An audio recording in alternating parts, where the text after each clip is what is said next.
अस्सलाम वालेकुम वरहमतुल्लाहि वबरकातुहू। पिछले कुछ दिनों से पाकिस्तान के अंदर जो ट्रांसजेंडर एक्ट बिल के बारे से बात हो रही है, जो उसके अंदर कुछ शिकें ऐसी रख दी गई हैं जो हम जिन्स परस्ती की तरफ दावत देती हैं, जो इस्लाम के अंदर हराम है और हम उसको नामंजूर करते हैं। हुकूमत वक्त को और जो कानून नाफिज करने वाले अदारे हैं, उनको ये देखना चाहिए कि वो जो बिल है उसके अंदर जो शिकें हैं जो इस्लाम के ख़िलाफ़ हैं, जो हम जिन्स परस्ती की तरफ दावत देती हैं, उनको तब्दील किया जाए या उनको ख़त्म किया जाए। अक्सर होता ऐसा ही है कि कुछ अपने मकासद हासिल करने के लिए कुछ ऐसी साजिशें की जाती हैं कि उसके सामने कुछ रख दिया जाता है और इसके पीछे जो मकसद होते हैं वो कुछ और होते हैं। या फिर लाइल्मी भी कह सकते हैं कि कभी ऐसी चीज़ें होती हैं कि वो किसी और चीज़ के लिए पेश किया जाता है, लेकिन उसको इस्तेमाल किसी और तरीके से किया जाता है। जिस तरह अभी ये ट्रांसजेंडर बिल है, इसमें जो बात वाज़ेह की गई है वो ये है कि खुसरों के यानी ख्वाजा सरा के हकूक़ के बारे में बात की है कि उनके हकूक़ तालीम के, मेडिकल के, विरासत के, दीगर हकूक़ों के बारे में बात की है कि ये बिल उनके लिए है। लेकिन इसके पीछे जो हम जिन्स परस्ती की शिकें बीच में ऐड कर दी गई हैं, वो हम जिन्स परस्ती को फ़रोग़ देती हैं। जहाँ तक हकूक़ की बात है तो बिल्कुल ख्वाजा सरा को उनके हकूक़ मिलने चाहिए और ये हकूक़ इस्लाम ने सबसे पहले डिफ़ाइन किए। नबी करीम सल्लल्लाहु अलैहि वसल्लम के दौर में भी कुछ ऐसे लोग थे जो ख्वाजा सरा की तरह थे, उनके हकूक़ बयान किए गए और फ़ुक़हा ने, मुहद्दिसीन ने, आइमा मुहद्दिसीन ने वाज़ेह तौर पे उनकी शराइत, उनको कैसे डिफ़ाइन किया जाएगा कि उसकी शवाहिद कैसे लिए जाएंगे कि ये ख्वाजा सरा है और फिर उनके क्या क्या हकूक़ हैं, उनका विरासत में क्या क्या, वो सारे बयान किए हैं। तो अगर हम जब इस्लाम के ऊपर अमल करेंगे, इस्लाम को नाफिज करेंगे, तो वो ख़ुद ब खुद सारे हकूक़ मिल जाएंगे। आज अगर हुकूमत पाकिस्तान उनके हकूक़ के बारे में बात कर रही है, बहुत अच्छी बात है, उनको हकूक़ दें। लेकिन असल मसला ये है कि जो पैदाइशी तौर पे ख्वाजा सरा है, ख्वाजा सरों ने पाकिस्तान के अंदर या एशिया के अंदर आप कह लें, एक नया तरीक़ेकार इस्तेमाल कर लिया, एक नया रोज़गार इस्तेमाल कर लिया, जिसकी वजह से ये सारी चीज़ें उनके सामने आई हैं। बिल के ऊपर भी बात करेंगे और ये सारे मामलात हैं उसके ऊपर भी बात करेंगे। देखें, ख्वाजा सरा जो पैदाइशी तौर पे ख्वाजा सरा है, अगर उसकी शनाख्त हो जाती है, उसके क्या हकूक़ इस्लाम ने दिए हैं वो उसके लिए वाज़ेह हैं। लेकिन हम बदकिस्मती से पाकिस्तान के अंदर ख्वाजा सरों ने जो रोज़गार इख्तियार किया वो फहाशी का रोज़गार इख्तियार किया, फिर नाच गाने का रोज़गार इख्तियार किया, फिर उसके बाद जो है गदागरी का, भीख मांगने का रोज़गार इख्तियार किया। पहले जो मामला होता था नाच गाने का वो बहुत अरूज पे था, उससे बहुत पैसे मिल जाते थे। लेकिन अभी कुछ अरसे से पाकिस्तान एक नए स्टेप पे चला गया कि अब वो उनके जो नाच गाने हैं वो औरतों ने ले लिए। अल्लाह ताला हमें से महफूज फरमाए इस गुनाह से भी।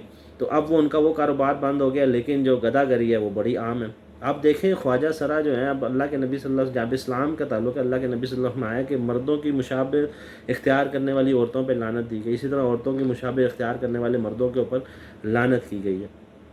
जहाँ पर पाकिस्तान के अंदर अगर आप ख़ुद मुशाहिदा करें, 90% ख्वाजा सरा ऐसे हैं जिनकी दाढ़ी मूछ है। वो सुबह शेव करते हैं और मेकअप करके गदागरी के लिए, भीख मांगने के लिए घरों में, बाज़ारों में निकल जाते हैं, हालांकि वो मर्दों की मुशाबहत इख्तियार करते हैं। तो जहाँ तक उनकी शनाख्त का ताल्लुक है, उनके हकूक़ का ताल्लुक है, इस्लाम ने बड़े वाज़ेह तरीके से उसको बयान किया और उसके ऊपर आइमा मुहद्दिसीन ने वाज़ेह तौर पर उसकी तफसील बयान की है। तो हमें उनको देखना चाहिए कि ख्वाजा सरा असल में है क्या और उनके हकूक़ क्या है।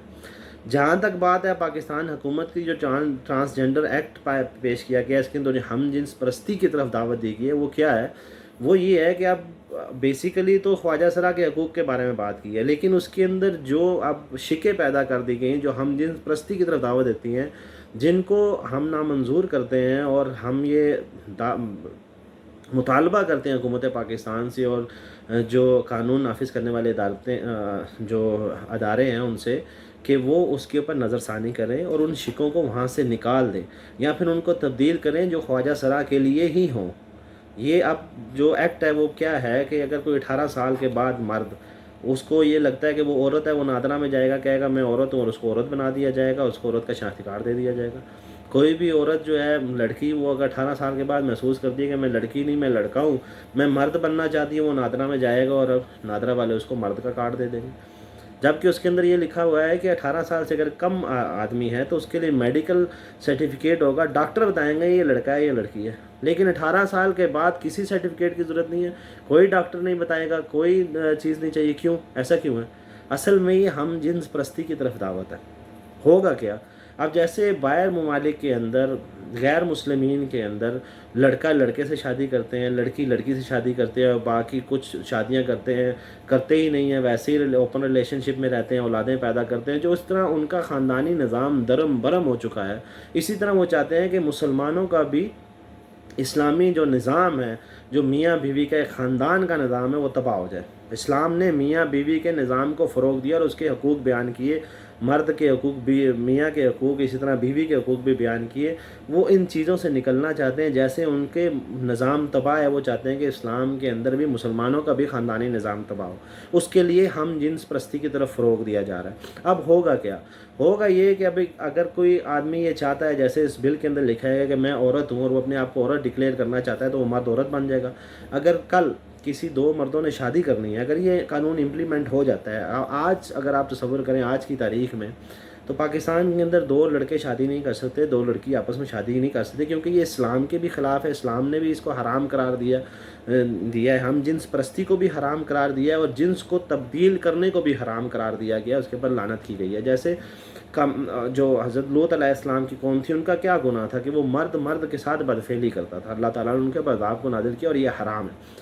اب یہ اگر ایکٹ جو پیش کیا گیا یہ امپلیمنٹ ہو جاتا ہے، تو اس کا نقصان کیا ہوگا؟ اس کا نقصان یہ ہے کہ اگر کل کو کوئی دو لڑکے شادی کرنا چاہتے ہیں آپس میں، تو وہ ان میں سے ایک لڑکا نادرا میں جائے گا اور کہے گا میں اپنے آپ کو عورت محسوس کرتا ہوں، میں عورت ہوں، نادرا اس کو عورت کا کارڈ دے دے گی، اور وہ آ کے وہ دونوں مرد آپس میں شادی کر لیں گے۔ کوئی دو عورتیں ہیں، دو لڑکیاں آپس میں شادی کرنا چاہتی ہیں، ان میں سے ایک لڑکی جائے گی نادرا میں، کہے گی میں لڑکا ہوں، وہ اس کو لڑکے کا شناختی کارڈ دے دیں گے، وہ دونوں آ کے شادی کر لیں گے۔ تو قانونی طور پہ اگر آپ پاکستان کا قانون دیکھیں یا اسلام کا قانون دیکھیں، تو اس میں ایک مرد اور ایک عورت ہی شادی کر رہے ہیں جو ان کے پاس دستاویز ہے۔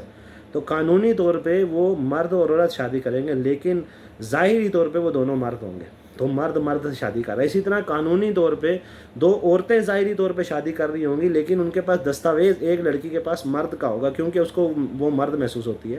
تو یہ ہم جنس پرستی کی طرف ایک دعوت دی جا رہی ہے، اس کا ایک راستہ کھولا جا رہا ہے کہ اگر کوئی دو لڑکے آپس میں شادی کرنا چاہتے ہیں، ان میں سے ایک لڑکی بن جائے، اور دو لڑکیاں شادی کرنا چاہتی ہیں، ان میں سے ایک لڑکا بن جائے، اور اس کو قانونی دستاویز مل جائیں گے، اور اس کے بعد وہ شادی کر سکیں گے۔ یہ حرام ہے، اور اپنی جنس کو تبدیل کرنا بھی حرام ہے اسلام کے اندر۔ تو یہ نقصانات ہیں جو نقصانات بعد میں پاکستان کے اندر ہوں گے۔ جیسے شروع میں وہ عورتوں کا سلسلہ شروع ہوا، میری مرضی والا معاملہ ہوا کہ جی وہ اب آپ نے دیکھا کہ وہ کتنا ہر سال طول پکڑتا جا رہا ہے، جو نا عورت کی مرضی کا میری مرضی جو ہے، وہ جو ان کا سلوگن ہے وہ مجھے بھول گیا ہے، میری مرضی والا جو عورتوں کا مسئلہ ہے۔ اسی طرح اب یہ ہم جنس پرستی کی بھی طرف فروغ دیا جا رہا ہے۔ بہت سے لوگ ہمارے میڈیا کے اندر بھی ایسے ہیں جو آپ دیکھیں گے شوز کے اندر آتے ہیں، وہ خود بتاتے ہیں انہوں نے اپنا ٹرانسجنڈر کیا، وہ لڑکے تھے انہوں نے آپریشن کر کے لڑکی بن گئی، لڑکیاں تھیں آپریشن کر کے لڑکے بن گئے، اور وہ طریقے بھی بتاتے ہیں اور اس کے فوائد بھی، کیونکہ وہ انہی ملکوں میں رہتے ہیں، ہم جنس پرستی کو فروغ دے رہے ہیں، وہ سارے معاملات کریں تو وہ چاہتے ہیں پاکستان کے اندر بھی یہ سارا چیزیں ہوں۔ تو باقاعدہ طور پہ میڈیا میں آ کر بہت سے شوز کے اندر ایسا دیکھا گیا کہ انہوں نے بتایا کہ ہم نے کیسے آپریشن کرایا، کیسے آپریشن ہوتے ہیں، اس کے کیا فائدے ہیں، کیا ساری چیزیں ہیں۔ تو یہ جو اسلام کے خلاف کام کیے جا رہے ہیں، اصل میں یہ سازش کی جا رہی ہے اسلام کے خلاف، اور اس کے لیے پاکستان کے اندر یہ ایک ایکٹ ڈال دیا گیا ہے۔ یہ جان بوجھ کر بھی ہو سکتا ہے یا لا علمی کے طور پہ بھی جو انہوں نے شکے پیش کی ہیں، بیسیکلی یہ شکے جو ہیں یہ ہم جنس پرستی کی طرف دعوت دیتی ہیں، جس کی ہم مخالفت کرتے ہیں، اور حکومت وقت کو اور جو قانون نافذ کرنے والے ادارے ہیں ان کو دیکھنا چاہیے۔ اس کے نقصانات اسلام کے خلاف بھی جو ہیں اسلام میں بھی ہوں گے، اور پاکستان کو بہت زیادہ اس کے نقصانات ہوں گے۔ کل پاکستان کے اندر ہم جنس پرستی عام ہو جائے گی، اور لڑکے اور لڑکیوں کی شادی عام ہو جائیں گی، اس لیے اس کی ترمیم کرنی چاہیے، اور ہم اس کو بالکل نامنظور کرتے ہیں۔ اسلام کے اندر حرام ہے، اس کو منع کیا گیا۔ اللہ تعالیٰ ہمیں دین اسلام پر عمل کرنے اور اس کو قائم کرنے کی توفیق عطا فرمائے۔ اللہ تعالیٰ ہمیں یہودیوں کی، کافروں کی سازشوں سے محفوظ فرمائے، اور ان سازشوں کو سمجھنے کی اور اس کے خلاف اقدام کرنے کی ہمیں توفیق عطا فرمائے۔ السلام علیکم ورحمۃ اللہ وبرکاتہ۔